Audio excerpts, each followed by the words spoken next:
Bonjour, nous sommes aujourd'hui le mardi 17 juin 2014, il est 20h03. J'avance dans la lecture de la Bible.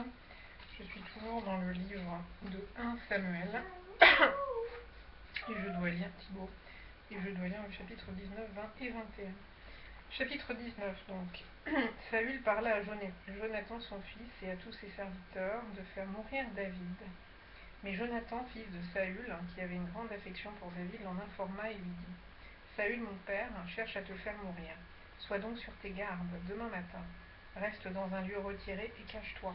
Je sortirai et je me tiendrai à côté de mon père dans le champ où tu seras. Je parlerai de toi à mon père, je verrai ce qu'il dira et je te le rapporterai. Jonathan parla favorablement de David à Saül son père. 2 points.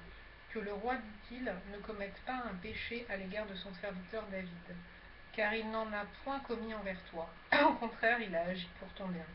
Il a exposé sa vie, il a tué le Philistin. Et l'Éternel a opéré une grande délivrance pour tout Israël. Tu l'as vu et tu t'en es réjoui. Pourquoi pécherais-tu contre le sang innocent? Et ferais-tu sans raison mourir David? Saül écouta la voix de Jonathan, et il jura, disant : L'Éternel est vivant, David ne mourra pas. Jonathan appela David et lui rapporta toutes ces paroles. Puis il l'amena auprès de Saül, en présence de qui David fut comme auparavant. La guerre continuait. David marcha contre les Philistins et se battit avec eux. Il leur fit éprouver une grande défaite. Non, David marcha contre les Philistins et se battit avec eux. Ok. Il leur fit éprouver une grande défaite et ils s'enfuirent devant lui. Alors le mauvais esprit de l'Éternel fut sur Saül, qui était assis dans sa maison, sa lance à la main. David jouait et Saül voulut le frapper avec sa lance contre la paroi. Mais David se détourna de lui et Saül frappa de sa lance la paroi. David prit la fuite et s'échappa pendant la nuit. Saül envoya des gens vers la maison de David pour le garder et le faire mourir au matin. Mais Michal, femme de David, l'en informa et lui dit : Si tu ne te sauves pas cette nuit, demain tu es mort. Elle le fit descendre par la fenêtre, et David s'en alla et s'enfuit. C'est ainsi qu'il échappa. Ensuite, Michal prit le téraphim qu'elle plaça dans le lit. Elle mit une peau de chèvre à son chevet, et elle l'enveloppa d'une couverture.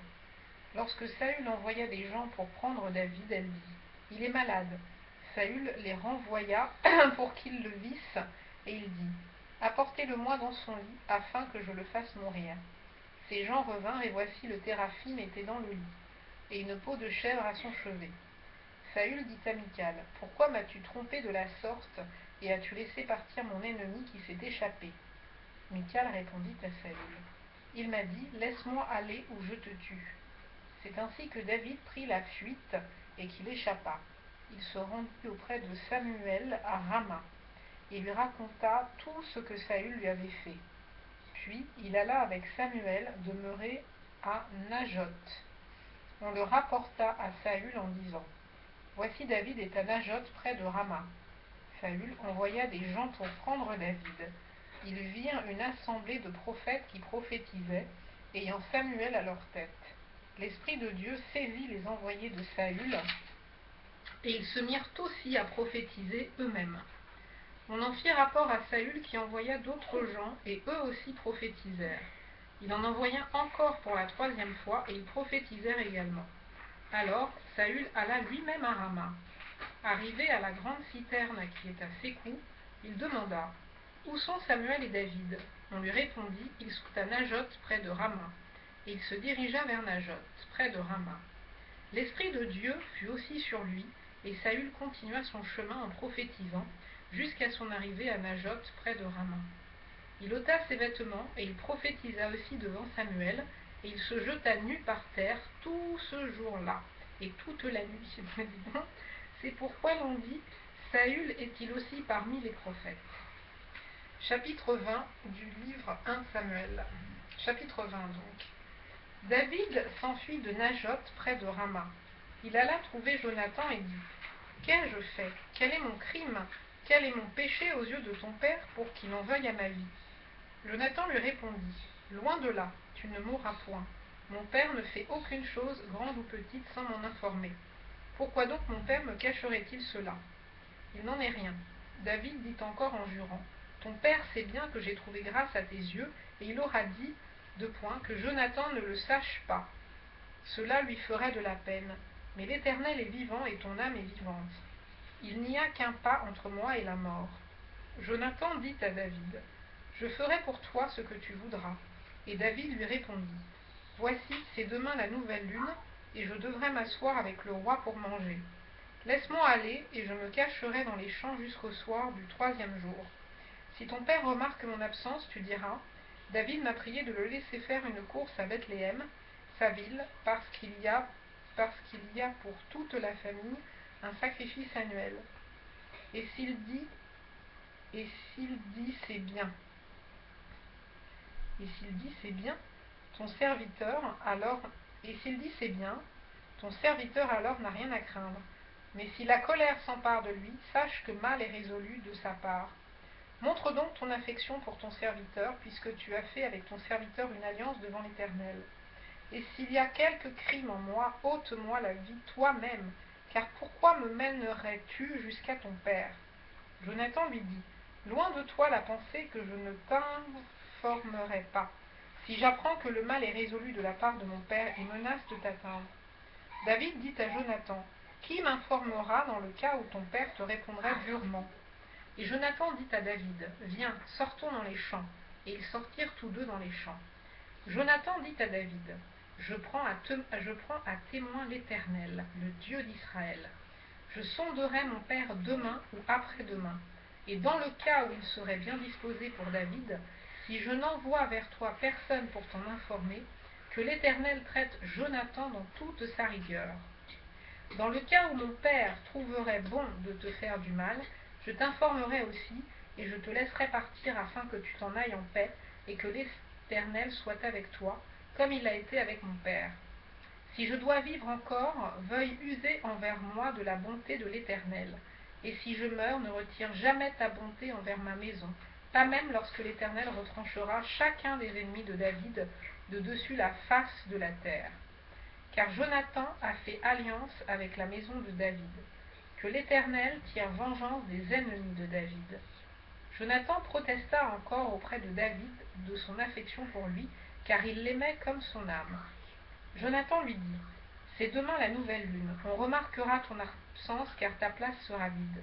Tu descendras le 3e jour jusqu'au fond du lieu où tu t'étais caché le jour de l'affaire, et tu resteras près de la pierre d'Ézel. Je tirerai 3 flèches du côté de la pierre, comme si je visais à un but. Et voici j'enverrai un jeune homme, et je lui dirai, va, trouve les flèches.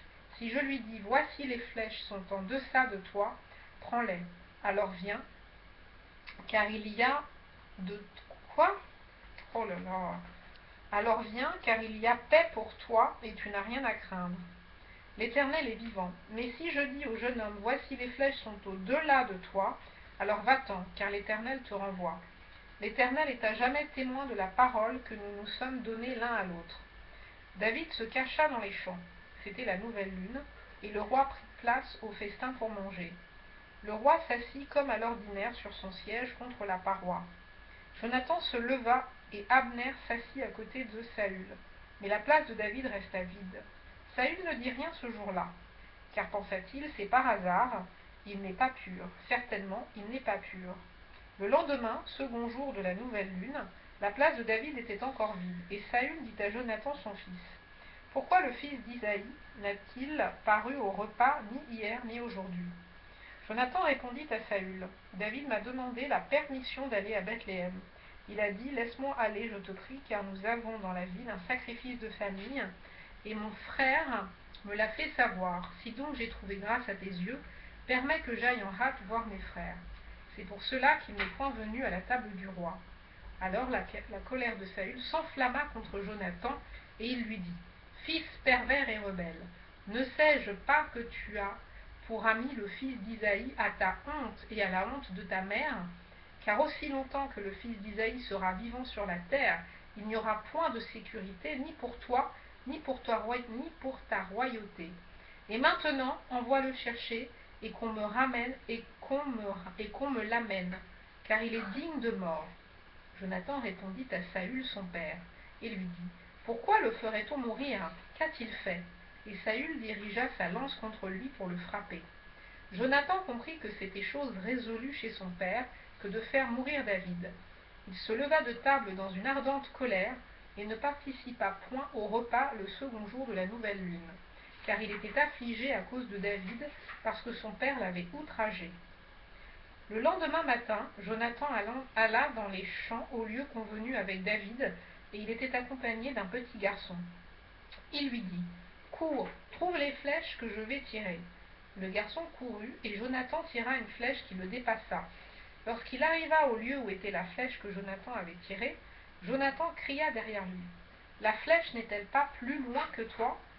Il lui cria encore, « Vite, hâte-toi, ne t'arrête pas. » Et le garçon de Jonathan ramassa les flèches et revint vers son maître.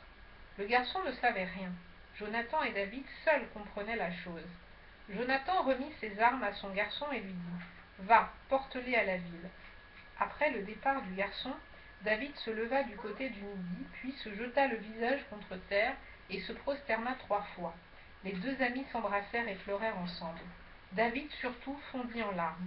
Et Jonathan dit à David, « Va en paix, maintenant que nous avons juré l'un et l'autre au nom de l'Éternel en disant, que l'Éternel soit à jamais entre moi et toi, entre ma postérité et ta postérité. » David se leva et s'en alla, et Jonathan rentra dans la ville.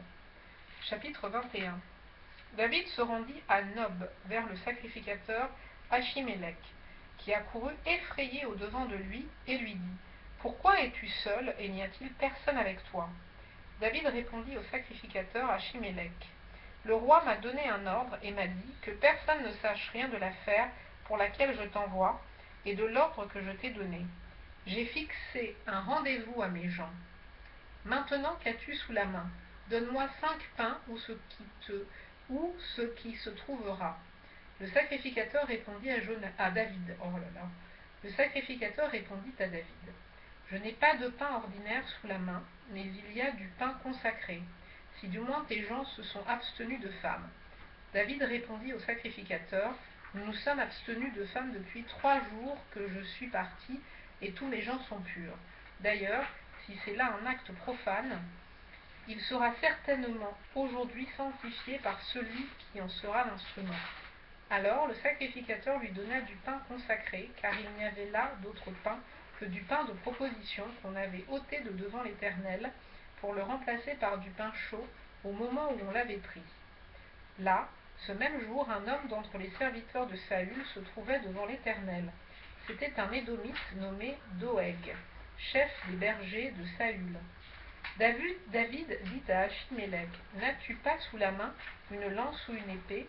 Car je n'ai pris avec moi ni mon épée ni mes armes, parce que l'ordre du roi était pressant. » Le sacrificateur répondit, « Voici l'épée de Goliath le Philistin que tu as tué dans la vallée des Térébintes. Elle est enveloppée dans un drap derrière l'éphod. Si tu veux la prendre, prends-la, car il n'y en a pas d'autre ici. » Et David dit, « Il n'y en a point de pareil, donne-la-moi. » David se leva et s'enfuit le même jour loin de Saül. Il arriva chez Achish, roi de Gath. Les serviteurs d'Achish lui dirent, « N'est-ce pas là David, roi du pays? N'est-ce pas celui pour qui l'on chantait en dansant de point, Saül a frappé ses 1000 et David ses 10 000 ?» David prit à cœur ces paroles, et il eut une grande crainte d'Achish, roi de Gath. Il se montra comme fou à leurs yeux, et fit devant eux des extravagances. Il parlait des marques sur les battants des portes, et il laissait couler sa salive sur sa barbe. Achish dit à ses serviteurs, « Vous voyez bien que cet homme a perdu la raison. Pourquoi me l'amenez-vous? Est-ce que je manque de fou pour que vous m'ameniez celui-ci et me rendiez témoin de ces extravagances? Faut-il qu'il entre dans ma maison? » Aïe, aïe, aïe. Voilà, c'est fini. N'importe quoi. Tu fais tout.